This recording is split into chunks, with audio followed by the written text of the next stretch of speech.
क्रम मार्ग जगत कल्याण निमित्त है, सर्व शुद्ध भावना सर्व मंगल है। क्रम मार्ग जगत कल्याण निमित्त है, सर्व शुद्ध भावना सर्व मंगल है। जय सच्चिदानंद,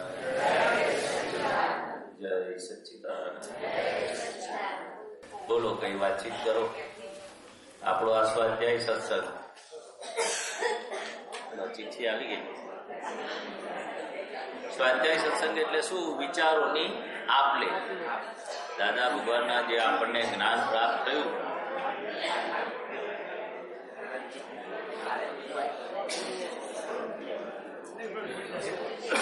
ચંદ્રકાંતભાઈ ભટ્ટ, અમદાવાદ। વંદનીય ગુરુજી, સંતો કહે છે કે હું કંઈ જાણતો નથી, એ જ મોટું જ્ઞાન છે। પરંતુ કેટલાય મહાત્માઓ પોતાને જ્ઞાની સમજી ગમે ત્યાં કોઈને ગમશે કે નહીં તેનો વિચાર કર્યા વિના પૂછીનું લીધેલું જ્ઞાન બીજા ઉપર ઠોકતા હોય છે। કોઈ પણ જાતના પ્રમાણભારની સમજ વગર। જ્ઞાન તો વિરળ વ્યક્તિઓને કેટલાય વર્ષોનો ચિંતન પછી પ્રાપ્ત થાય છે। આપણી પાસે દાદાજીના ઉમદા દાખલો છે। આપણે ત્યાં જે જ્ઞાન અપાય છે તે દાદાશ્રીને પ્રગટેલા જ્ઞાનની સરળ સમજણ અપાય છે। આથી અમે જ્ઞાનની સમજણ ધરાવતા અનુયાયી ફોલોઅર્સ માત્ર છીએ। આ તો પૂજ્ય દાદાશ્રીની મોટપનો જ્ઞાન પ્રસાદ છે। બાકી જ્ઞાન આટલું સસ્તું થોડું હોય, આ મારો અંગત અભિપ્રાય છે। આપ શ્રી આ બાબતમાં જે મંતવ્ય આપશો તે આખરી ગણાશે। આપનો શુભેચ્છક ચંદ્રકાંત ભટ્ટ, અમદાવાદ।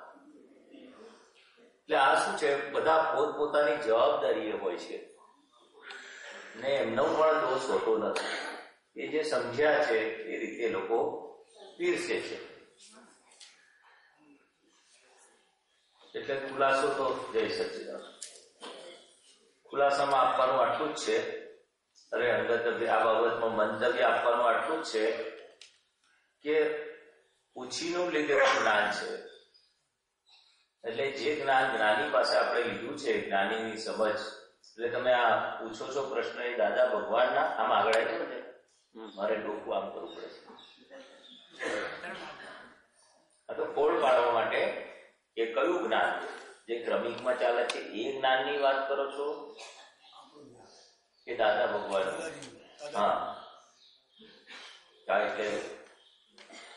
એટલે કેટલાય મહાત્માઓ પોતાનું જ્ઞાની સમજીને ગમે ત્યાં કોઈને ગમશે કે નહીં તેનો વિચાર કર્યા વિના પૂછીનું લીધેલું જ્ઞાન બીજા પર ઠોકી બેસાડે છે, કોઈ પણ જાતના પ્રમાણભારની સમજ વગર। એટલે ખરેખર આપણે મહાત્માઓએ શું કહ્યું છે ને, કેટલાય મહાત્માઓ પોતાને જ્ઞાની સમજીને, ખરેખર શું હોય છે, મહાત્માઓએ દાદા ભગવાન પાસે લીધેલું જ્ઞાન હોય એટલે પોતાનો અનુભવ કહી શકાય, પીરસવાનું ના હોય। લખ્યું છે ને, બીજાને પીરસે છે। એટલે આપણે જે કઈ આપણે પોતાને અનુભવ થયો હોય કે મને દાદા ભગવાનના જ્ઞાનથી મારી અથડામણ દૂર થઈ ગઈ, ઘરમાં ક્લેશ આથમી ગયો, કંકાસ ઓછો થઈ ગયો, એ જે અનુભવ પોતાના હોય ને એટલું જ કહેવાની એને છૂટ છે। કોઈ જ્ઞાન પીરસવાનું કે એને જ્ઞાની તરીકે ઓળખાવાનું તો લખ્યું છે ને, પોતાને જ્ઞાની સમજી ગમે ત્યાં કોઈને ગમશે કે નહીં તેનો વિચાર કર્યા વગર ઉછીનું લીધેલું જ્ઞાન બીજા પર એ ઠોકી બેસાડે છે, જે કહો છો ને। એટલે દાદા ભગવાને કહેલું કે તમને આત્મા પ્રાપ્ત થયો તો તમે પણ આત્મજ્ઞાની કહેવાય। કોનું? કોના જ્ઞાની? આત્માના જ્ઞાની કહેવાય. પણ બહાર બોલશો નહીં, લોકો માથા ફોડી નાખશે, એટલા બધા પ્રશ્ન પૂછશે. એવું જ્ઞાની મહાત્મા, આમ તો જ્ઞાની મહાત્મા જ કહેવાય. તમે જ્ઞાની મહાત્મા, પણ બહાર બોલવા જશો નહીં.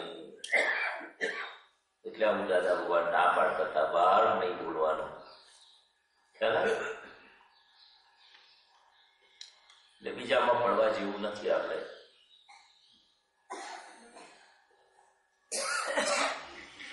આપણા ફોલોવર્સ છે તમે એવું કહેવાય. પણ પોતાની જવાબદારી એક મિનિટ, પોતાની જવાબદારી બીજા પોતાની જવાબદારી જે કઈ કરે છે. બેસના સિંગડા કોને ભારે? તું ખોટો છું કોઈને કહેવાય. દરેક all are correct by their view point. દરેક પોતાના વ્યૂ પોઈન્ટથી સાચા છે. હકીકત તો જ્ઞાનીના હૃદયમાં હોય, દાદા ભગવાનના હૃદયમાં હોય. તમે શું પૂછતા હતા? હા, 3 શબ્દો એવા છે જે અર્થ માગેલે એવા છે. કંકોત્કીર્ણ, શાદવાદ અને પૂદગલ. 3 શબ્દો એવા છે. કોઈ માનવ સેવા તરીકે નવા આવેલા છે અને આ શબ્દોના અર્થની જરૂર છે. કંકોત્કીર્ણ એટલે આપણે પાણીમાં, તેલમાં પાણીનું બુંદ હોય તો ગમે તેટલું હલાવીએ તો મિક્સ થાય. જયારે છાશમાં પેલું માખણ નાખ્યું હોય, માખણ કાઢીને બનાવ્યું હોય, પણ છાશનું વરોણું કરીએ તો માખણ મિક્સ થાય ખરું? માખણ થઈ ગયા પછી લોચો એટલે આત્મા અને પૂદગલ બે નોખા છે. તેલ અને પાણી નોખું છે, છાશ અને માખણ બે નોખું છે. એટલે આ તીર્થંકરોનો આ શબ્દ છે, ટંકોત્કીર્ણ. હું ટંકોત્કીર્ણ સ્વભાવ વાળો શુદ્ધ આત્મા છું. ખ્યાલ આવે? ટંકોત્કીર્ણ એટલે શું કે જેવી રીતે આ દાખલો આપીશ તો સમજાશે. ટંકોત્કીર્ણનો અર્થ સંધિ છૂટી પાડીને એવું નહીં સમજાય, કારણ કે આ ભાષા અલગ છે, તીર્થંકરોની છે. એ અર્ધમાગવી ભાષા કહેવાય. પેલું સંસ્કૃત કેવું હોય એવું ભગવાનના વખતમાં આવી ભાષા હતી. એટલે પાણી અને તેલ, તેલમાં પાણીનું એ ગમે તેટલું વર્ણન કરો પણ બંને છૂટું જ હોય, ભેગું ના થાય, એકાકાર ના થાય. એવું આત્મા અને પૂદગલ, શરીર, પૂદગલ એટલે શરીર, ગમે તેટલા કર્મો, કેટલા અવતારો, એ નરકમાં જાય, દેવગતિમાં જાય, પશુ પંખીમાં જાય, મનુષ્યમાં આવે, છતાં પણ આત્મા એ પેકિંગથી, શરીરથી, દેહથી, જે ગતિથી એ નોખો ને નોખો પહેલા પણ હતો, અત્યારે છે ને પછી પણ નોખો રહેશે એમ. એટલે ટંકોત્કીર્ણ સ્વભાવ વાળો હું શુદ્ધ આત્મા છું. શુદ્ધાત્માનો સ્વભાવ, શુદ્ધાત્મા એટલે ચેતનનો ભાગ. દરેક મનુષ્યની અંદર ચેતન હશે કે નહીં? એક ખોડિયામાં ખોડિયું જુદું અને ચેતન તત્વ જુદું, બે ક્યારે એક થાય નહીં. બીજું આવ્યું શ્યાદવાદ. શ્યાદવાદ એટલે શું કે ભગવાનની ભાષા, દાદા ભગવાન, તીર્થંકરોની ભાષા, જ્ઞાની પુરુષ દાદા ભગવાન, એમની વાણી કેવી હોય? શ્યાદવાદ હોય. શ્યાદવાદ એ શબ્દ તમને નહીં સમજાય. પહેલું એની વિશ્લેષણ કરીશું, આપણે વિગતવાર એનો અર્થ કાઢીશું તો સમજાશે. કે ટંકોત્કીર્ણ સ્વભાવ, ટંકોત્કીર્ણનો અર્થ નહીં સમજાય. પણ આ રીતે બંને છૂટા જ છે, પાણીને તે. એવું આ શરીર ને આત્મા કોઈ પણ ગતિમાં નોખા છે, એકાકાર થાય જ નહીં. પાણીને તેલ એકાકાર થાય એવું આ શરીર અને આત્મા જુદા છે. એવું આ શ્યાદવાદ એટલે શું કે તીર્થંકરોની વાણી, જ્ઞાની પુરુષ દાદા ભગવાનની વાણી કેવી હોય? કોઈ પણ ધર્મનું પ્રમાણ ના દુભાય, કોઈ પણ સંપ્રદાય, કોઈ પણ વ્યક્તિ, કોઈ પણ પ્રાણીઓ, જીવ માત્રનું એને દુઃખ ના થાય એવી એમની વાણી, એવું મન અને એમનું વર્તન. એટલે સ્યાદવાદ વાણી, સ્યાદવાદ મનન, અને સ્યાદવાદ એ મનન કરવાની આપણું એવું વર્તનની એવી 9 કલમમાં શક્તિ માંગીએ છે.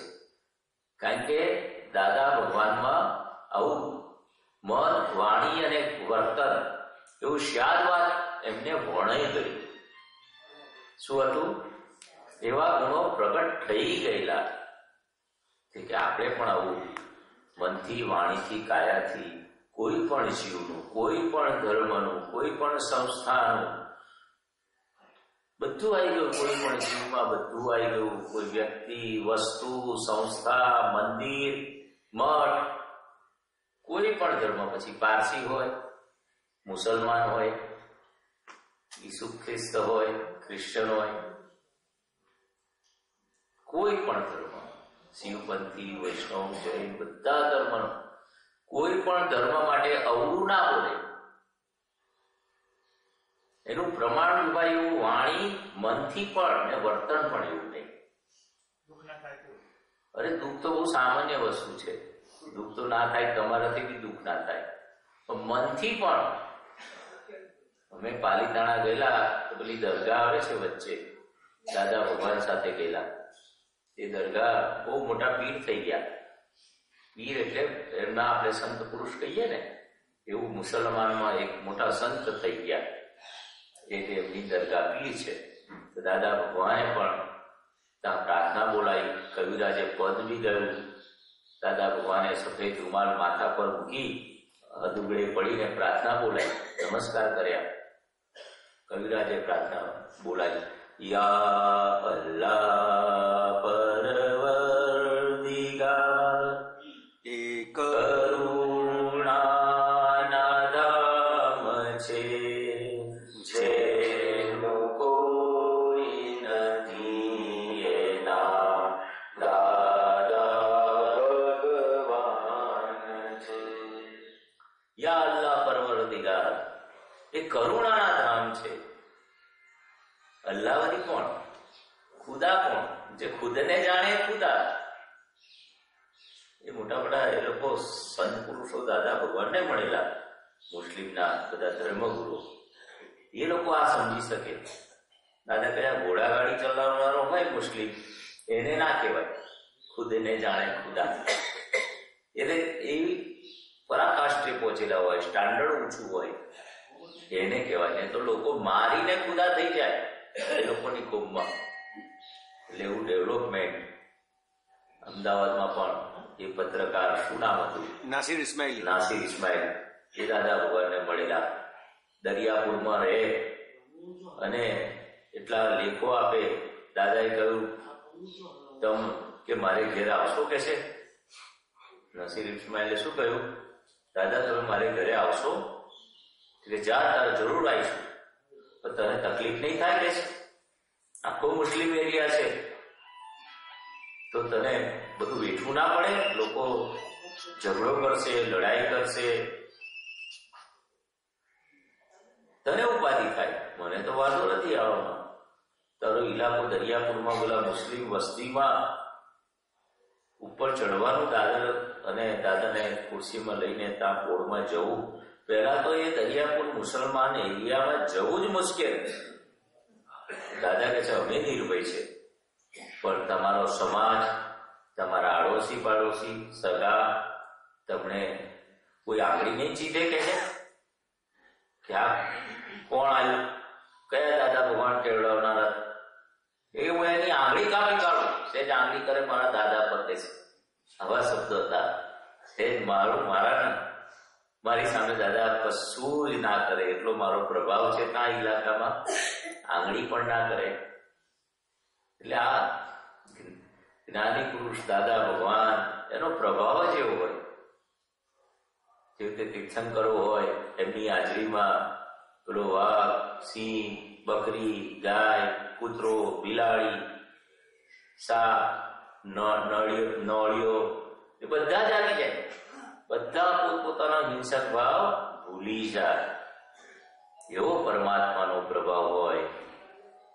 તો કે છે અતિશયોક્તિ છે કે વાણી પણ કેવી હોય, એમને દેશના કહેવાય.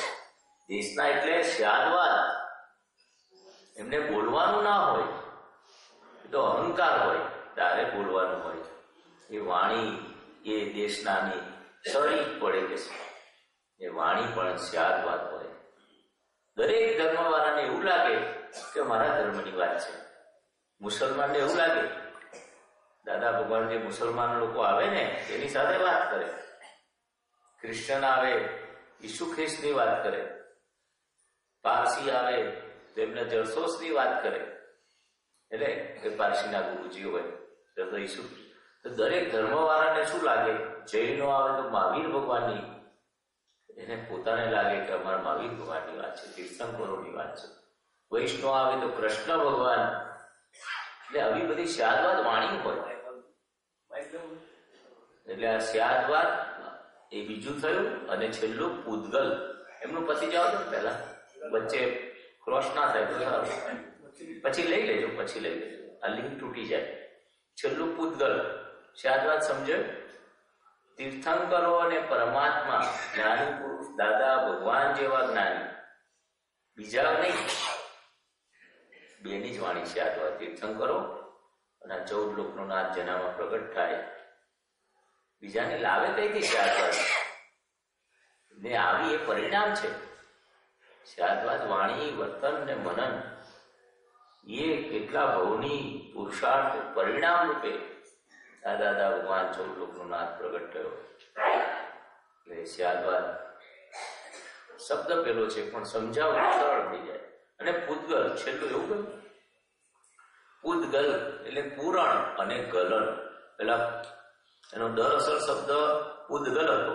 પૂદગલ પૂરણ અને ગલન. એટલે આ શરીર છે, મનોવચન છાયા છે.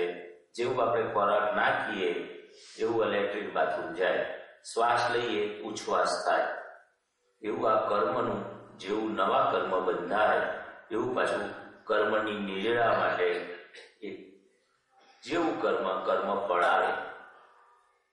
પૂરણ અને ગલન એ તો સમજ્યા ને? નવા જે કર્મ બંધાય પછી ગલન થાય ને એના, ને ગલન થતી વખત નવા કર્મ બંધાય. સમજ પડી? પૂરણ અને ગલન. પૂદગલ આ શરીરમાં આ જ છે. નવા કર્મ બંધાય છે, જૂના કર્મ. પાણી પીએ તો પેશાબ જવા જવું જ પડે ને, એવું આ બધું જેટલું પૂરણ ખોરાક જાઓ તો પછી એવું કર્મનું પૂરણ ને ગલન. પૂદગલ. પૂદગલ કેવું છે? એક સ્વાભાવિક છે. કેવું છે? કયો સ્વભાવ? પૂરણ ને ગલન. હા ભાઈ તમે પૂછો. પછી લઉં પ્રશ્ન બીજો તમારો છે. તમે સંદર્ભમાં આપેલું કામ. હા, થોડું પાણી. આપે જે દાદાના પ્રભાવની વાત કરી, હે આપે દાદાની પ્રભાવની જે વાત કરી, હા, એના સંદર્ભમાં હું જણાવું તો હું પોતે આચાર્ય રજનીશને બહુ સાંભળતો. તો એક જગ્યાએ આચાર્ય રજનીશે કહ્યું છે, એમને કોઈ પૂછ્યું કે ગુજરાતમાં દાદા કેવું કામ કરી રહ્યા છે. તો રજનીશ જેવા વર્લ્ડ ફેમસ માણસે કહ્યું કે દાદા ગુજરાતમાં એવું કામ કરી રહ્યા છે લોકો સુખી થશે. એક જ વાત કહ્યું. એટલે દાદાનો પ્રભાવ કેટલો સુધી વિસ્તરેલો છે એમ મારે કહેવાનું. એક જ વાત કહેલું લોકો સુખી થશે અને હકીકત છે. આપણા કોઈ વાત નથી, કોઈ એમ કે ન્યાય કરું હું આ કરું, જેને વિવાદ નહીં થાય. બરાબર આપણું દાદાજીનું બધું. એટલે શું છે કે દાદા ભગવાનનું યશનામ કર્મ અત્યારે કામ કરી રહ્યું છે. દાદા ભગવાન કહેતા હતા કે અમારું યશનામ કર્મ ખાલી દાદા દાદા કરશે ને તો કલ્યાણ થઈ જશે, એવું યશનામ કર્મ છે. જસ આપે એવું આ દાદા ભગવાન અસીમ વિવેકાર. ખાલી બોલવાથી જ કે છે એટલું બધું બધા રોગો જતા રહેશે, અવતારો કપાઈ જશે, આદિ વ્યાધિ ઉપાધિમાં સમાધિ થઈ જશે, ના 9 કલમો અને અસીમ જે કાર હોય, સંકિતનું બીજ કવિરાજે લખ્યું છે પદમાં. દાદા ભગવાન પણ કહેતા જો પ્રમાણ 9 કલમો અને સંકિત એને અસીમ જયકાર, એટલે આ 6 સાધન આપ્યા છે ને એ બધા સત્સાધન અને દાદા ભગવાનના અસીમ જય જયકાર એ તમારે જ્ઞાનનું બીજ રોપાઈ જશે. એ જ્ઞાનનું બીજ મોટું આખું કોઈ એ તમને આખું ઉઘાડ થઈ જશે. કેટલાય પાકો પડી પણ નિયમિત કરો તો. બીજો છે તમારે આત્મીય ગુરુજી. આજે દુનિયાના મોટા ભાગના લોકો સ્પર્ધા અને સરખામણી થકી પોતાની પરિસ્થિતિથી અસંતુષ્ટ દેખાય છે. સુખને જોવાનો અનુભવવાનો પ્રત્યેકનો દ્રષ્ટિકોણ જુદો જુદો હોય છે. આપ શ્રી જીવનને જોવાનો દ્રષ્ટિકોણ એવો રાખો જેથી વ્યક્તિ સુખી અને સંતુષ્ટ રહે. પોતાની જે પણ પરિસ્થિતિ હોય તેને અનુરૂપ રહી જે પણ મળ્યું તેમાં આનંદ કરે ને જીવનને માણે. મારા આ દ્રષ્ટિકોણના પ્રશ્ને વધુ વિગતે આપ શ્રી જ સમજાવી શકશો જેથી અમે જીવનની ઢળતી સંધ્યાએ બચેલા જીવન મન ભરીને માણી શકીએ. આપનું શુભેચ્છક ચંદ્રકાંતભાઈ ભટ્ટના પ્રણામ. એટલે લોકો શું કરે છે? સ્પર્ધા છે, સરખામણી છે. દાદા કહે છે ના, સ્પર્ધા અને કોમ્પિટિશન સરખામણીના તો દુઃખ છે કે છે. દુઃખ વરી લાવે છે. કોકનું 3 બેડરૂમ વાળું હોય ને આપણું 2 બેડરૂમ વાળું મકાન હોય, આપણું 3 વાળું જોયું, સરખામણી થઈ તો આપણે દુઃખી થઈ ગયા. આપણા 2 બેડરૂમ ને 2 રૂમ ને રસોડું હોય તો કોઈનું 1 રૂમ રસોડું હોય જોવા જઈએ તો આપણે સુખી લાગીએ. કેમ ના લેતા હશે 1 રૂમ ને રસોડામાં? આપણે તો 2 રૂમ છે. પછી જો 3 રૂમ રસોડું જોયું ને દુઃખ વરી લાયા. સુખી થવું હોય તો દુઃખ વરવા જશો નહીં, સુખ વરી લાવજો. સુખ કેમથી વરાય? આ બધું જોયા ઝુંપડપટ્ટી ને 1 રૂમ રસોડું તો સુખ વરી લાય. બહુ સુખી છે આપણે, બહુ સુખી છે. કુદરતે તમને જે પરિસ્થિતિ આપી છે એ સુખી થવા માટે આપી છે. આ મજૂર લોકોને પેલું ઝુંપડપટ્ટીમાં મહેલમાં આપી દે ને મકાન, પેલો ખાલી મહેલો નહીં પડ્યા રાજાઓ બધા, કિલ્લાઓ. આ જોધપુરનો નહીં કિલ્લો, આપણને દેખાય કે હારું આટલો મોટો કિલ્લો રહેવાનું મળે તો ઊંઘ ના આવે કિલ્લામાં. એટલે કે જેને જે પરિસ્થિતિ કુદરતે આપી છે, કુદરત એટલે આપણા કર્મના હિસાબે, એને લોકો કુદરતને ભગવાન કહે છે. દાદા ભગવાને કેવું કહ્યું? ભગવાન તો દરેક જીવ માત્રમાં ચેતન તત્વ છે, એ ભગવાન છે. એટલે કે છે કે દુઃખ જેવી તો વસ્તુ જ નથી. દાદા ભગવાન શું કહે છે? દુઃખ જેવી વસ્તુ જ નથી, પણ આ તો વરી લીધેલા દુઃખો છે, ઇન્વિટેશન આપેલા દુઃખો છે. એટલે જેને જે સરખામણી આપણે કરતા હોય બીજાનું જોવાનું નથી. આ બધી વાતો આપણા પોતા માટે છે. આની સરખામણી મારે મારા માટે લેવાની, એમને એમના માટે લેવાની, તમારે તમારા માટે. એટલે દરેક વ્યક્તિગતની વાત છે, બીજાની વાત ના કરાય કોઈ દળોય. એટલે જે કઈ આપણે સ્પર્ધા છે આપણે જોઈ લેવાનું, મારામાં પોતામાં છે કે નહીં. તમે તમારા જોયું, દરેક વ્યક્તિ પોતામાં સરખામણી જેવું કંઈક ઊભું થાય છે એ પોતામાં જો ને થતું હોય તો ઉપાય છે પ્રતિક્રમણ કરીને. બીજું, આપ શ્રી જીવનને જોવાનો દ્રષ્ટિકોણ કેવો રાખો જેથી વ્યક્તિ સુખી અને સંતુષ્ટ રહે. પોતાની જે પણ પરિસ્થિતિ હોય તેને અનુરૂપ રહી જે મળ્યું તેમાં આનંદ કરે ને જીવનનો માણે. આ દાદા ભગવાને સનાતન સુખ, જીવન જીવવાની કળા, કેવી રીતે જીવન જીવવું કેટલું સુંદર બતાવ્યું છે. તું એડજસ્ટ થઈ જા, બીજાને નડીશ નહીં, તું અથડામણ ટાળજે. ને જે કઈ તારે ભોગવવું પડે છે એ તારી જ ભૂલ છે. અને જે કઈ લોકો તને આપી જાય બધું જમા કરતા શીખી જાય. સુખ આપે તે જમા કરવાનું, દુઃખ આપે તે કોઈ પૈસા આપી જાય જમા નહીં કરતા આપણે. તો પછી પૂછે છે કેમ આપી જાય મને પૈસા? એવું નહીં પૂછતા તમે? લઈ લો છો? હા, પૂછ્યો પૈસા ના પૈસા તો મારે જોતા નથી.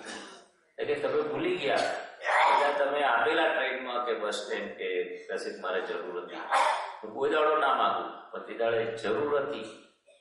એ પાછા 2 વર્ષ પહેલાની વાત છે. તો આપણને યાદે ના હોય. આપ્યા હોય તોય ના હોય, લીધા હોય તોય ના હોય. આ બધું ભૂલકનું હોય. તો પછી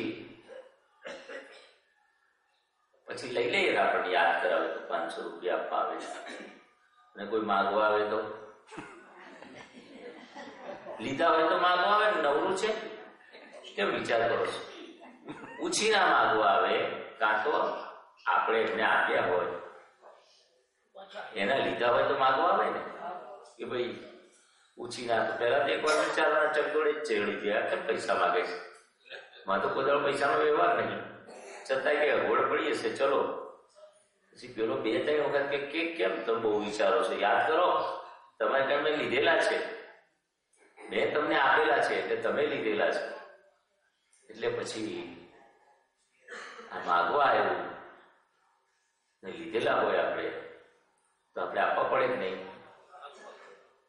એવું કે છે કે આ હિસાબ છે, જેવી રીતે પૈસાનો હિસાબ લેતી દેતી છે, લીધેલા એ પાછા આપવા પડે,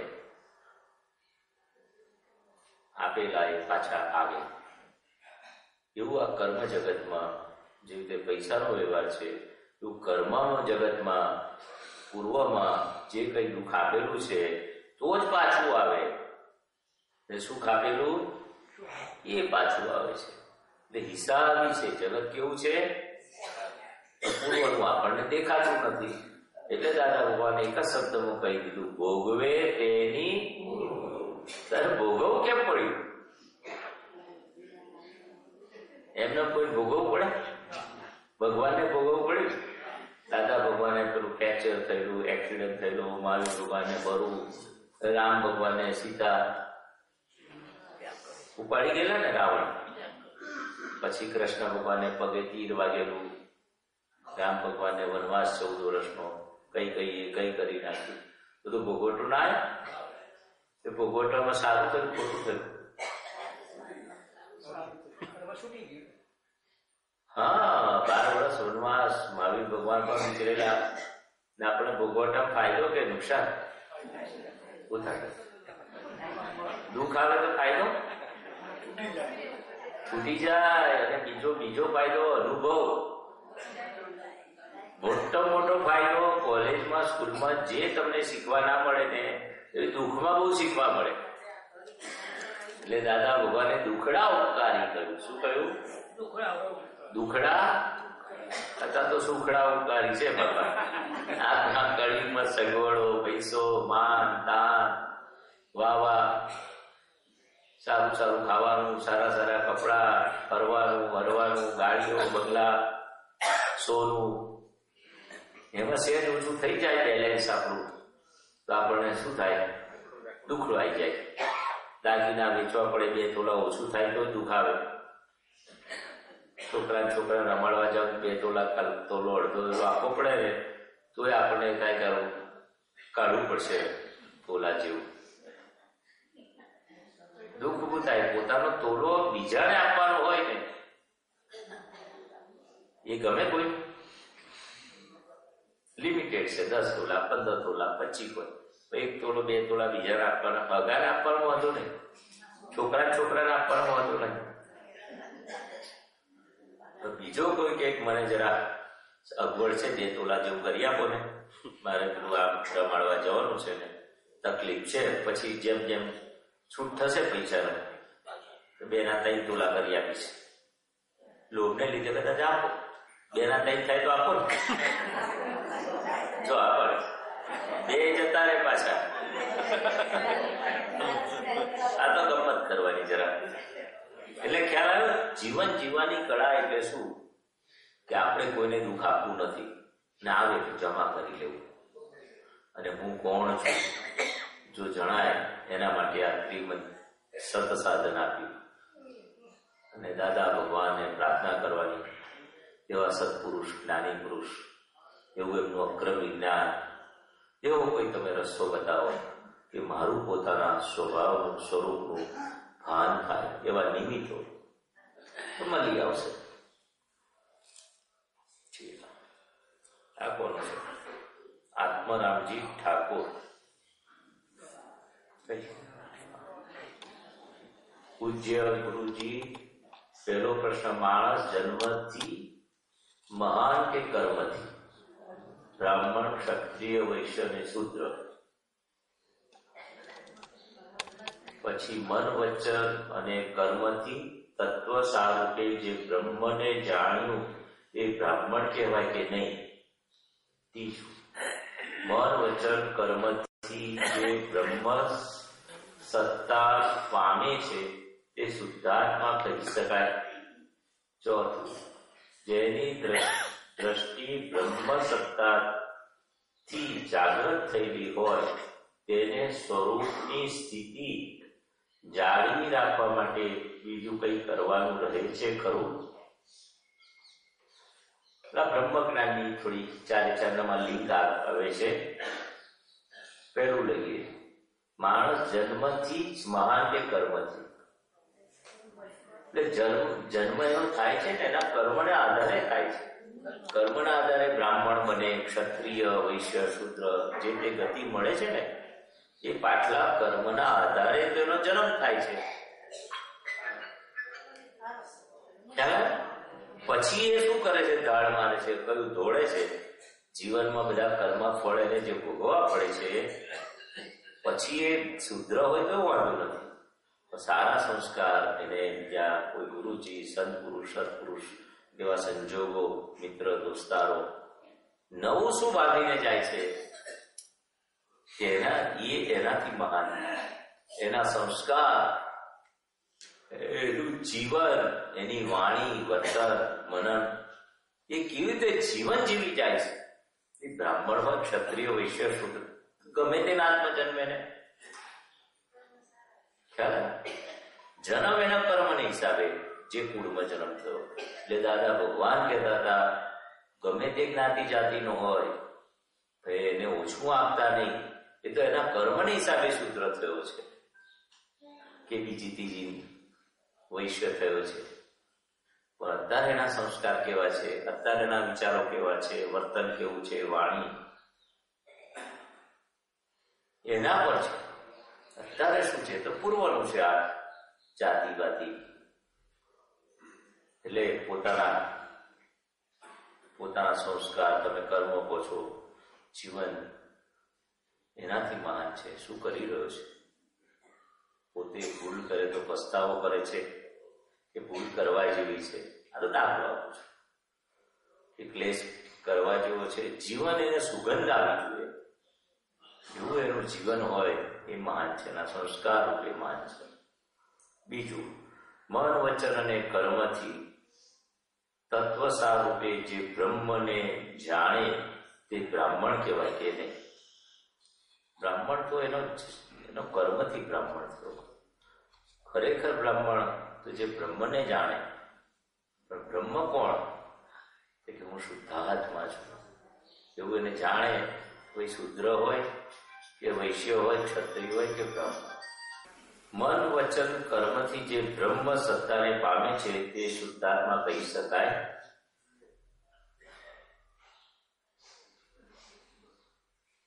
ક્યારે કહેવાય કે મન, વચન, કર્મથી જે બ્રહ્મ સત્તાને પામે છે? એમાં મન, વચન, કર્મથી એ પોતે જુદો છે એવું એને ભાન થાય અને એ ભાનમાં રહે એવું પુરુષાર્થ મળે ત્યારે એનું હું કોણ છું? આ મનોવચન કાય એવું નથી કે બ્રાહ્મણ, વૈશ્ય, શૂદ્રમાં હું જે જન્મ્યો છું એ મનોવચન કાયા છે. હું આ નથી. હું આનાથી જુદો, નિર્લેપ, અસંગ એવો હું શુદ્ધ ચેતન આત્મા છું. અવિનાશી, અરૂપી બધા ગુણો છે આત્મા. કે ત્યારે શુદ્ધ આત્મા કહી શકાય. ચોથું, જેની દ્રષ્ટિ બ્રહ્મ સત્તાથી જાગૃત થયેલી હોય તેને સ્વ સ્વરૂપની સ્થિતિ જાળવી રાખવા માટે બીજું કંઈ કરવાનું રહે છે ખરું? જેની દ્રષ્ટિ બ્રહ્મ સત્તાથી જાગૃત થયેલી હોય એટલે હું કોણ છું એવું એને ભાન થાય ને, અને એ સ્વરૂપમાં રહેવા માટે એનો પુરુષાર્થ કરવાનો રહે. બીજું ક્રિયા ના હોય એમાં. નાખે તેવી. ભાઈ બ્રહ્મને જાણે, જે ખુદને જાણે, ખુદા કહ્યું ને, બ્રહ્મ એટલે શું? પોતાનું સ્વરૂપ, અંદર જે પરમાત્મા છે, ભગવાન છે, સર્વસત્તાધીશ છે, અવિનાશી છે, જેનો જન્મ મરણ થતો નથી. કૃષ્ણ ભગવાને કહ્યું ને, અર્જુન આ તો બધા દેહધારી છે અને જેને જન્મવું પડતું નથી ને મરણ પણ થતું નથી, એવો અવિનાશી, એવો શાશ્વત આત્મા છું. અને દરેક જીવ માત્રમાં શાશ્વત એટલે કાયમનો, શસ્ત્રથી કપાતો નથી, પાણીથી ભીજવતો નથી, અગ્નિથી બળતો નથી, એવો કે છે કે શુદ્ધાત્મા તારું સ્વરૂપ છે કે છે. એને જાળવી, એનું ભાન થાય, એને જાળવવા માટે, એને સાચવવા માટે ખરેખર પુરુષાર્થ પછી શરૂ થાય છે,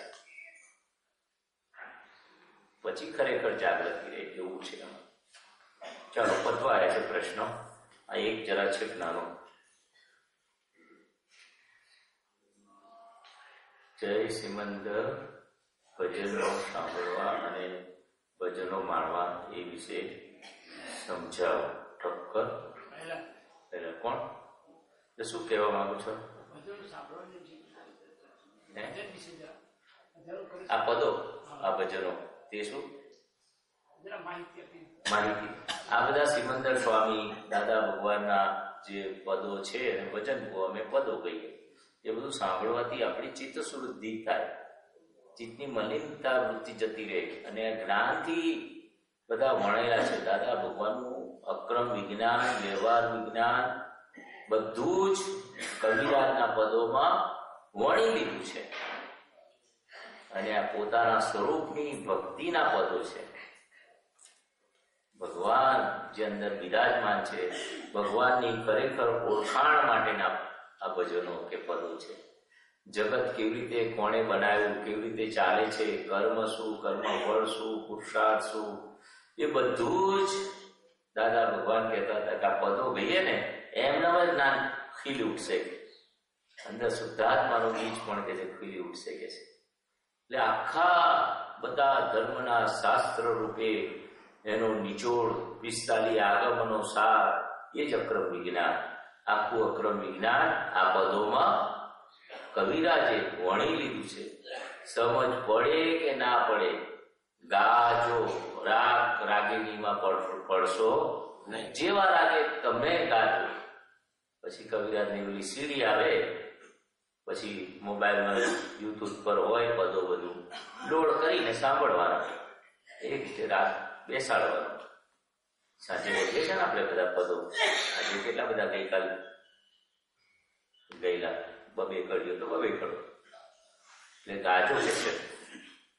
આપણે જે આત્માનો જે ચોથો પ્રશ્ન પૂછ્યો તો એ પાછળ પુરુષાર્થ શું બાકી રહ્યો? હા, એ ચોથા પ્રશ્નમાં પછી એ જે પદ પ્રાપ્ત થાય ને, ખરેખર પુરુષાર્થ બાકી નહીં, શરૂઆત થાય. જયારે ઉઘાડ થાય ને તેના અંધારું હતું. તમને આ પેલું શું કહેવાય, ચરુ દાટેલો હોય અને ખબર પડી કે આ ચરુ દાટેલો છે, હવે ચરુને બહાર કાઢ્યા, જે સોનામરો હોય કે ડાયમંડ હોય કે જે બધું નીકળ્યું અંદર, સિક્કા પેલા ચાંદીના ને બધું નીકળ્યું, પછી કેટલા જાગૃત થઈ જાવ તમે. ખરેખર પેલું ખબર નથી ત્યાં સુધી આપણે ઊંઘતા હતા કે નિરાત હતી. ચરુ નીકળ્યા પછી તો કેટલા આગા પાછા થવું પડે, ઊંચા નીચા થવું પડે. પછી તો બધી દોડધામ. આમાં દોડધામ નથી કરવાની, પણ બહુ એલર્ટ રહેવાનું. એમ જે કે પેલા ચરુમાં પેલી રીતે દોડધામ રીતે એલર્ટ રહો. પેલો ઇન્કમ ટેક્સ વાળો, પેલો ચોર આવશે, કોઈ હાકા માંગી લેશે, અને પાછું કઈ હંતાળવું, પાછું બેંકમાં તો જમા ના કરાય, લોકરમાં મૂકવા જાવ કોઈ દાડો લોકરે ખોલાવડાવે ઇન્કમ ટેક્સ વાળા. કે આ બધા જમીનો બીજી ખરીદી ને બધું કર્યું, કોક કે આગળ બધી જમીન લે જ કરે છે, તો ઇન્કમ ટેક્સ લોકરે ખોલાવડાવે. એટલે પછી બહુ વિચાર કરવો પડે. જાગતા જો તમને ઊંઘ જ ના આવે, પછી ઊંઘ ઉડી જાય. એવું અમાય ઊંઘ ઉડી જાય. પછી પુરુષાર્થમાં પાછળ શરૂઆત થાય. બહુ મોટું હોય તો તમને જયારે દશા પ્રાપ્ત થાય ને પેલું ચરું પેલું કઈ જડે ને તમને ને કેવો અનુભવ થાય? પછી થાય ને અનુભવ કે ચરું મળ્યા પહેલા થાય, હાથમાં આવે ને એટલો તારે બરાબર અનુભવ થાય. આ તમને પોતાના સ્વરૂપનું પ્રાપ્તિ થશે ને પછી પોતે એટલા બધા જાગૃત થઈશું. હા બોલો. જય સચ્ચિદાનંદ. જય.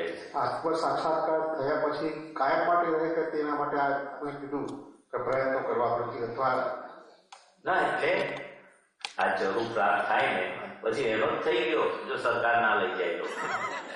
સરકારની મિલકત છે પણ આટલો તો આપવો પડે ને. આત્મ સાક્ષાત્કાર થઈ ગયો એ જરૂર હાથમાં આવી ગયો ને પછી કોઈને ના આપે એનો જ કહેવાય કાયમ નો. કાયમ માટે એવું આ તમારું કાયમ નું ઉગાડ એ કોઈ લઈ ના જાય. તમે કોઈ વેચી મારો તો બચી જાય. નહીં વ્યક્તિએ શું જાગૃતિ રાખવી પડે છે કે કાયમ માટે એમાં રમણ કરી શકે. દાખલો આવ્યો, નાના છોકરાને પેલો 2-5 લાખનો ડાયમંડ હોય ને પેલી નાના 5 વર્ષનો છોકરો હોય 4 ને મોટી કેડબરી આવો આટલી મોટી કે લે પેલો પથ્થર મને આપી દે જરાક. એને પથ્થર સમાન હોય ને આપણે 5-10 લાખનો હોય તો આટલી મોટી કેડબરી 100 રૂપિયાની આવે છે મોટી દઈ 100-150 ની જે હશે તે તમે આલો તો છોકરો શું કરે? પથ્થર આપી દે, કેડબરી લઈ લે. કેમ કે કેડબરીનું જ્ઞાન છે કે આ ખાવાની છે, મીઠાશ છે, પેલા ખાધી એની કિંમત એને વધુ જણાય. હા એવું આપણે વેચી મારીએ બીજી સંસારની ચીજોની કિંમત એમાં વાંકીએ તો પેલી કિંમત હજુ વાંકી નહીં. શુદ્ધાત્મા ક્યાં એની કિંમત જાણ નથી ને બાળકની જે બાળકના છોકરાના હાથમાં ડાયમંડ આવ્યો ને એના જેવી આપણે પરિસ્થિતિ હોય. આપણે એને પારખી કોણ શકે? હીરાને એ ઝવેરી પારખી શકે. એ જ્ઞાની પુરુષ દાદા ભગવાન એવા મહાપુરુષો ઝવેરી કહેવાય. એ ડાયમંડ એ જાળવણી માટે કાયમ માટે અને એમાં રમણ આત્મ સાક્ષાત્કાર કરવું હોય એ ઝવેરી થવું પડે. ડાયમંડને પારખવા માટે જેમ ઝવેરી થવું પડે એવું આત્મજ્ઞાનને સાચવવા માટે એ આત્મજ્ઞાનના ઝવેરી થવું પડે. એના એક્સપર્ટ થવું પડે. એ આત્મજ્ઞાન ઝવેરી થવા માટે અંદરથી સ્ફૂરે કે પછી કોઈ એના માટે કોઈ જાગૃતિ બીજી કોઈ આપણે મોટી આ જાગૃતિ એની કિંમત સમજ કરો જેથી કિંમત સમજાય એટલું એ તમે એને છૂટું ના મૂકો. તો ડાયમંડની કિંમત સમજાય તો તમે વિલો મૂકો ડાયમંડને. એટલે આપણું મન તારો બીજી કોઈ ડાયવર્ટ ના થવું જોઈએ અને અંદર આત્મ સાક્ષાત્કાર ડાયવર્ટ તમે આ પૈસા ડાયવર્ટ થઈ જાય છે બીજે ત્યારે ચિત્ત જ તમારું એમાં હોય 2,000 ની નોટો નીકળી ચડે 50 નોટો સમજ્યા હોય 2,000 ની નોટોમાં ગણીને 5 હાથ જ છે તમારી પૈસા બધા કેવી હાથો એ આગળ 10 ની નોટ આગળ પાછી જાય 2,000 ની કિંમત કેટલી મોટી થઈ ગઈ. એવું એની કિંમત સમજો છો ને તો એની સાચવણી કરવી નહીં પડે. એ શક્તિ આવી જશે. શક્તિ આવી જશે. આ પૈસા સાચવવાની શક્તિ કેવી આવી જાય છે? એમાં કઈ સ્કૂલ કોલેજ હોય છે, ટ્યુશન ક્લાસ?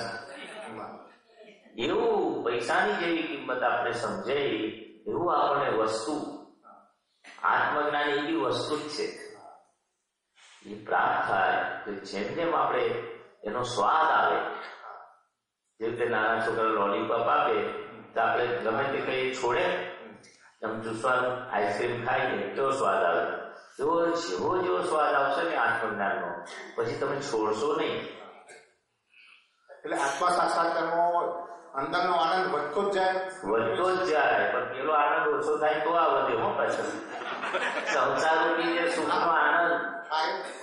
એટલે એની અંદર રમણ કેટલા માટે હું કહું છું કઈ વાર એમાં માણસ એનો આનંદ કન્ટિન્યુઅસ વધતો જ જાય. પેલો ઘટે તો વધે. હા તાજવા જેવું છે તો તાજવું ખબર આ નીચે રમે તો પેલું તાજવું ઉપર જાય. આપણે થાય ઉપર કેમ જાય છે? પેલું વેટ વધારે મૂકો આના પર આત્માના આનંદ માટે સુખ માટે તો પેલું તાજું સંસારના સુખનું તાજું ઉપર જશે. પણ સંસારના સુખનું તાજું જો વધ્યું એનું વજન તો આત્માનું ઊંચું જશે તાજવું. ઊંચું જશે. એ તાજવા જેવું છે આત્માનું શું. એક બાજુ સંસારનું શું અને એક બાજુ આત્માનું શું. એટલે સંસાર પ્રત્યે થોડું ઘણું વિરક્તા આવે તો આત્માનું સુખ વધે એવું ના, એમાં ઓછું થાય આપણી ચિત્ત વૃત્તિ. વિરક્ત વૃત્તિ આવે તો ઓછું થાય. તો કેવી રીતે ઓછી થાય? એ તો આપણને ગમે છે. એમાં વિરક્ત ભાવના હોય તો ઓછું થાય. ના, આ વધશે ને આત્માનું સુખનો આવિર્ભાવ, આત્મજ્ઞાન ના બધા પુરુષાર્થથી જે કઈ એને પુરુષાર્થ કરતો એ ઓછું કરવા દે, એને બળી ઓછું થઈ જશે. કરવા જશો ડબલ થઈ જશે પાછું. એ ચીજ તો જ રહેશે. આમાં સત્સંગમાં આયા કરો. દાદાની આજ્ઞા જે સત્સાધન છે, અસીમ જે એની પાછળ પડવું પડે. પેલું ઓછું કરવા જશો પાછું કઈ વધી જશે. આ વધશે ને તાજું, આ તાજું વજન વધશે ને પુરુષાર્થ રૂપી, તો પેલું તાજું કઈ જવાનું છે? નીચું જાય ને, ઊંચું જ જાય. એનું વજન ઘટે એટલે ઊંચું જાય. આ વજન વધારવાનું. અહીં પેલા કાટલા વધારે મૂકવાના. પેલા નહીં હોતા 5 કિલોના, 10 કિલોના, 20 કિલોના આવે છે. 20 કિલોનું કાટલું મૂકીએ પછી કઈ જવાનું? આ તાજવું નમવું જોઈએ, વજન વધારવું જોઈએ. એટલે કે આમાં વધારે ભાવ રાખજો. સત્સંગમાં જ રહેવું છે, સીડીએમાં જ આવવું છે, કીર્તન ભક્તિમાં જ જવું છે, પ્રતિક્રમણ કરવું છે, મહાત્માના પીડામાં જ રહેવું છે. તો આ વજન આપણે જણાવીએ જાગૃતિ કન્ટિન્યુઅસ રાખવી પડે. સત્સંગ માયા કરજો ને, રાખવા જશો જ નહીં રે, ભૂલી જવાશે. જયારે જયારે શિબિર થાય જોધપુરની કઈ રહો છો? અમદાવાદ. એમાં લંકામણ કીર્તન ભક્તિ આ 1લી 2જી ડિસેમ્બરે છે. તો આવજો ને. એક કીર્તન ભક્તિ એટેન્ડ નહીં કરી? કરો છો? હા, જ્યાં ખબર પડે પાર્શ્વનાથમાં સત્સંગ છે તો આવી જવાનું. આત્મ સાક્ષાત્કાર થાય એની પોતાને ખબર પડે? કોણ પૂછે? હા, તો બીજાને કઈ વાઈફને ખબર પડે? પેલા વાઈફને ખબર પડે ક્યાં માણસ કઈ સુધરી ગયા. ઘરનાને પહેલી ખબર પડે.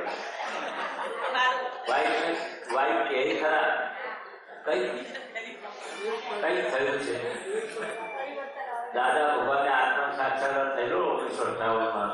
તેમના ભત્રીજાના છોકરો જે ચંદ્રકાંતભાઈ હતા ને, એમને કઈક થયું કે દાદા એ દાદા નથી મારા, કઈ જુદી ટાઈપના છે. બધો વ્યવહાર બદલાઈ જાય. એમની આંખો જુદી ટાઈપની છે, એમની વાણી, એમનો વ્યવહાર. એમને કહી દીધું કે કઈક છે દાદા, તમે પહેલાના જેવા નહીં. અંદર પરમાત્મા પ્રગટ થયા છે, કહો નાખો. એવું તમારા વાઈફ કે તમને તો હાજુ. હા, આડોશી કે પોતાનો પછી આવે બોલ્યો. પોતે માનતો એવું ભગવાન થઈ ગયો, પણ આજુબાજુ વાળા ત્યાં તો બની બેઠા ભગવાન છે. તો શું કરવાનું? એટલે આજુબાજુ વાળા છે ને એ હાજુ. તમને શું લાગે? પોતા કેવડાવું છે ભગવાન? પોતે ભગવાન થવું છે? દાદા ભગવાન છે. અમને તો કેટલા અવતારોથી પૂજાતા આવ્યા છે. આ ભગવાન બોલે છે એ અમને ગાઢ સ્વરૂપ લાગે છે. અમે તો એ પટેલ છે, અંદર 14 લોકોનો નાથ પ્રગટ થયો એ દાદા ભગવાન છે. અમે દાદા ભગવાન નથી. આ મન વચન કેવા છે? જન્મ્યા તેનું મરણ નહીં થાય. જેનો જન્મ થયો કૃષ્ણ ભગવાનનો, રામનો, મહાવીર ભગવાનનો, 72 વર્ષ જીવ્યા ને મહાવીર ભગવાન. દાદા 80 વર્ષ જીવ્યા. એવું કૃષ્ણ ભગવાન જે આયુષ્ય કર્મ તે કે આને ભગવાન નહીં, અવિનાશી ભગવાન હોય કે વિનાશી હોય? અવિનાશી. એ આત્મ તત્વને ભગવાન કીધું. એ આત્મ તત્વ નું ભાન થાય હું કોણ છું ત્યારે ભગવાન થવાની શરૂઆત થાય. ને શરૂઆત થાય તો મેં પાછું આપણને કૃપાથી આવો દાદો મળ્યો હોય ને આપણે પાછળ લઈએ તો મળ્યું ને તે પદે ઉડી જાય. એટલું બધું જોખમ છે આ તો. પાછળ રહેવું એટલે ખબર ને, બીજા ગોદા નહીં મારવાના. હા, બધું થાય. યોગ ભ્રષ્ટ પુરુષો નથી. કેટલા ઊંચા પદે પહોંચ્યા હોય નીચે પડે યોગ ભ્રષ્ટ પુરુષો. આ કળિયુગમાં તો જેટલું ઉપર ચડો ને એટલું નીચે ઉતરવું પડે એવું છે આ. કારણ કે કળિયુગનો માલ કેવો હોય, બધો રબીશ, કચરો. એટલે આટલું થર્મોમીટર લઈ લેવું, આજુબાજુ વાળા ઘરના વ્યક્તિઓ, આ બધા શાંત છે કે કકરાટ વાળા છે, આપણે પોતે, એ લોકો જ પ્રમાણ આપી દેશે થર્મોમીટર. બરાબર. ઠક્કર વસંતીબેન આવો અમદાવાદ. કોઈ પ્રકારનો અભિપ્રાય લ્યો એ જવાબદારી છે. જે કોઈ કામ કરે છે તે સારું કરતો હોય. અધૂરું વાક્ય છે. જેવું જન્મ બાળકનો મંગળવારના દિવસે થયો તો લોકોની માન્યતા એવી છે કે કઈ નક્ષત્રમાં જન્મ્યો એટલે ઘરમાં કઈ પણ તકલીફ આવે છે ત્યારે કહે છે. ઘરમાં તકલીફ આવે ત્યારે એવું કે આ મંગળવારે જન્મ્યો, કયા નક્ષત્રમાં જન્મ્યો, એવું એને આ લગ્ન નહીં થતા તો એવું કે આ મંગળ છે ને એટલે નહીં થતા. એક મિનિટ. જય સચિદાન. સવારે બાબાનો જન્મ 4 વાગે થયો. થોડા દિવસ પછી ઘરમાં વિઘન આવ્યું. બધી પબ્લિક અને ઘરના બધા એવું જ કહેવા મળ્યા કે કઈ નક્ષત્રનો જન્મ છે, મારા ઘરમાં વિઘન આવ્યું. એટલે માન્યતા, હા, એ માન્યતા બધી અલગ અલગ માન્યતા. દાદા ભગવાને બહુ સરસ કહ્યું કે તમને કોઈ ગ્રહો નડતા નથી. ગ્રહો તો વિતરાગ છે, એની જગ્યા પર છે. મંગળ, શનિ, બુધ, જે કઈ પેલા 9 ગ્રહો છે ને, તો દાદા કહે છે તમારા અંદરના જ ગ્રહો નડે છે. કયા? દુરાગ્રહ, કદાગ્રહ, હટાગ્રહ, સત્યાગ્રહ, બધા જે અંદર આગ્રહો છે ને એ તમને નડે છે. આ તો બહારના જે બધા છે, છતાં આપણે ખોટું ના કહેવાય. એ વ્યવહાર ચાલતો હોય ને એ રીતે. પણ ખરેખર આ વિજ્ઞાન શું છે?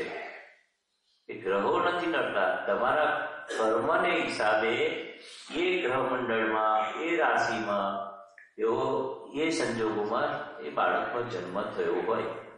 આપણો કે તમારો કે આપણે બાળક જ હતા નાના જન્મ્યા હતા, એ નક્ષત્રમાં એના કર્મને હિસાબે એ નક્ષત્ર એને ભેગું થાય છે. અને અમાસ દાડે જન્મ્યો હોય ને તો એ બહુ હોશિયાર થાય છોકરો, એવું કશું નહીં.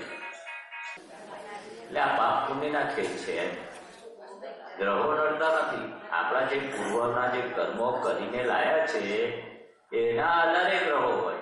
ગ્રહોના આધારે આપણે નથી, પણ આપણા જ કર્મના આધારે એ નક્ષત્રમાં એનો જન્મ થાય છે.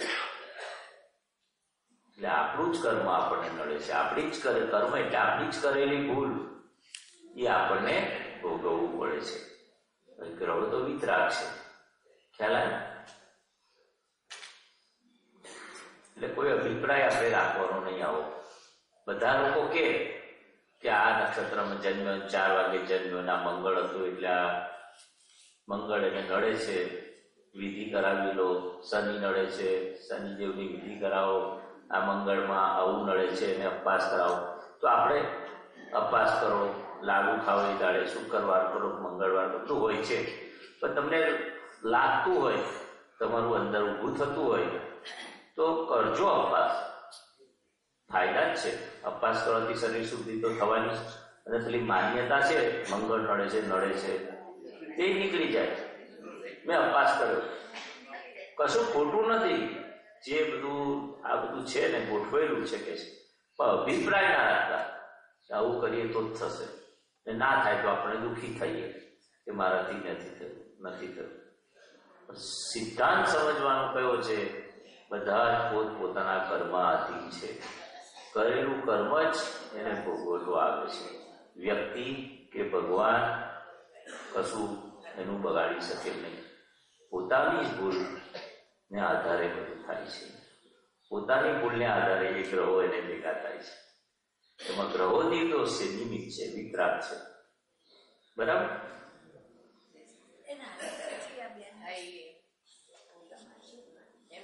ચંદ્રકાંતભાઈ નો ફરી એકલો કાર્ય થયા. સૌ પ્રથમ મારા વંશજ પાકા બોર્ડની પર ગધેડા પર બેસવાની રીતને અચૂક નિશાન તાકતા મારા લંગોટિયા મિત્ર કાળુ ઠાકોરે મને શીખવેલું. શું શીખ્યું? આ પછી ને બધામાં મેં બતાવેલી માસ્ટરી, તેથી મેં તે મારા ઉપર હંમેશા ખુશ રહેતો. અમને એકબીજા વિના ચાલતું નહીં. સારા જીવનમાં અમે બંને આયા છે મિત્રો તમારા? હા, એટલે એમને ઉભા કરો. અમે શાળામાંથી છૂટી સીધા જ ગલુડિયા રમાડવા પહોંચી જતા. કાળુ અહીં શાળામાં સારા ગલુડિયાને બોટી લેતો, એટલે લઈ લેતો. અમે સૌ મિત્રો તે ગલુડિયાને જાપલો કહેતા. જાપલો એટલે જાપલો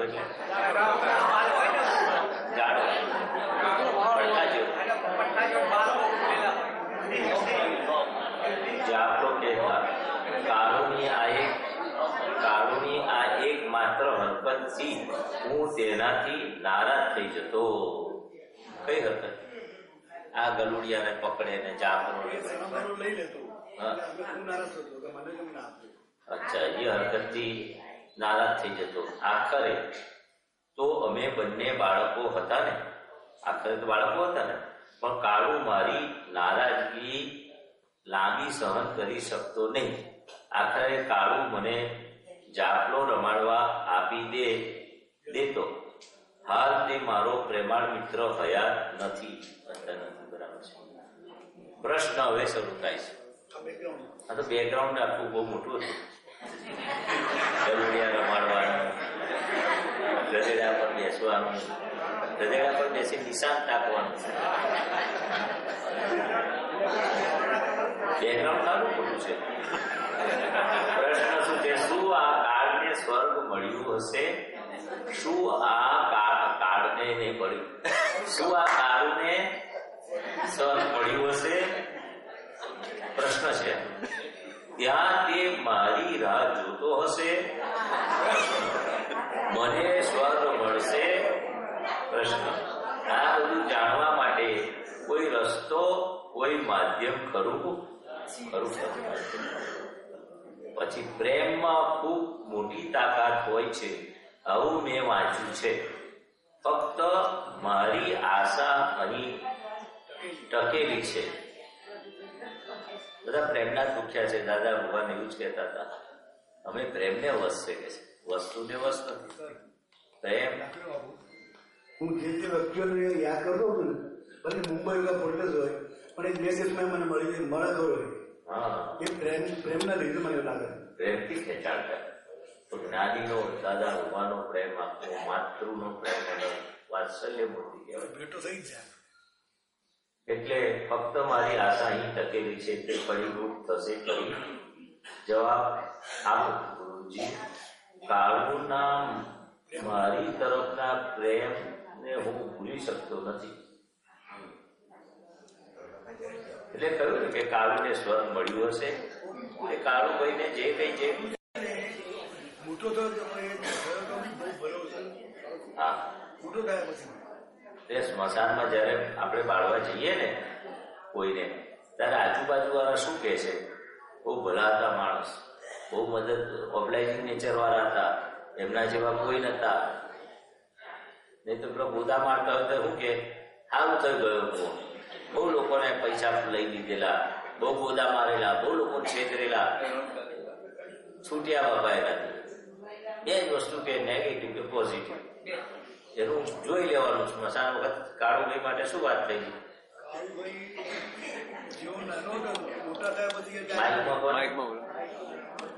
મારો મિત્ર કાળું નાનપણમાં નિર્દોષ હતો. સ્મશાનમાં જયારે બાળિયા આજુબાજુ વાળા બાળવાયેલા આખું ગામ ગયા ને કે સારામાં સારું બોલતા હતા. બહુ સારું. તો બહુ ઊંચી ગતિએ ગયા હોય. તો સ્વર્ગ મળ્યો છે. આ રીતે સ્વર્ગ જેવા કર્મ કર્યા હોય ને, દુઃખ આપે છતાં સુખ આપે. કોઈ દુઃખ આપી જાય છતાં સુખ આપે, એવું હતું? એવું નહીં હોય. કોઈ દુઃખ આપે ને કાળું ને, તો એ કાળું ભાઈ સુખ જ આપે.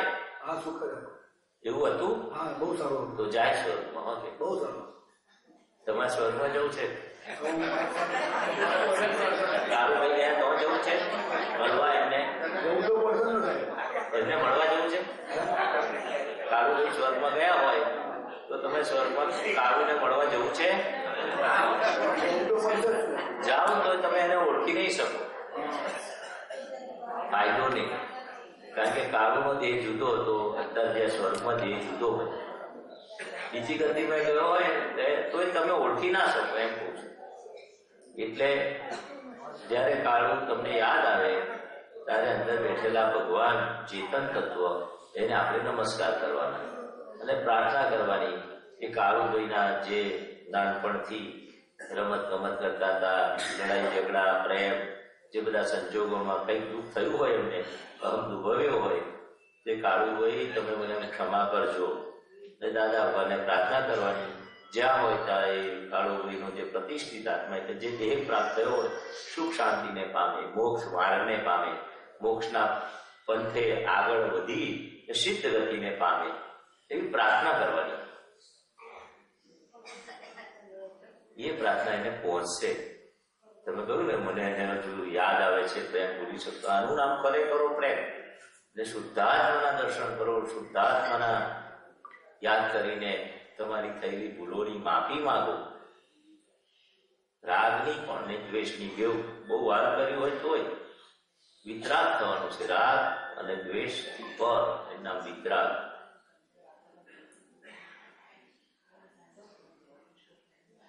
કહ્યું મારી રાહ જોતો હશે, મને સ્વર્ગ મળશે. તમને મળે સ્વર્ગમાં કે આવું કોઈ દુઃખ આપે? તમારે શું સ્વર્ગમાં જવું છે કે પછી મોક્ષે જવું છે? સિદ્ધ ગતિમાં જવું છે કે સ્વર્ગમાં જવું છે? ના, સિદ્ધ ગતિમાં જવું છે કે સ્વર્ગમાં? તમારે જવું તો લખ્યું છે ને મને સ્વર્ગ મળશે, એવો પ્રશ્ન પૂછ્યો છે. મળે પણ એના માટે તમારે કોઈ પણ દુઃખ આપે ને તો જમા કરતા શીખવું પડે અને મારે નક્કી કરવું પડે મારે કોઈને દુઃખ આપવું. મેં એ વસ્તુ શરૂ કરી દીધી. શરૂ કરી દીધી? કાલની શરૂ. કેટલા વર્ષ છે? લગભગ 15 વર્ષ.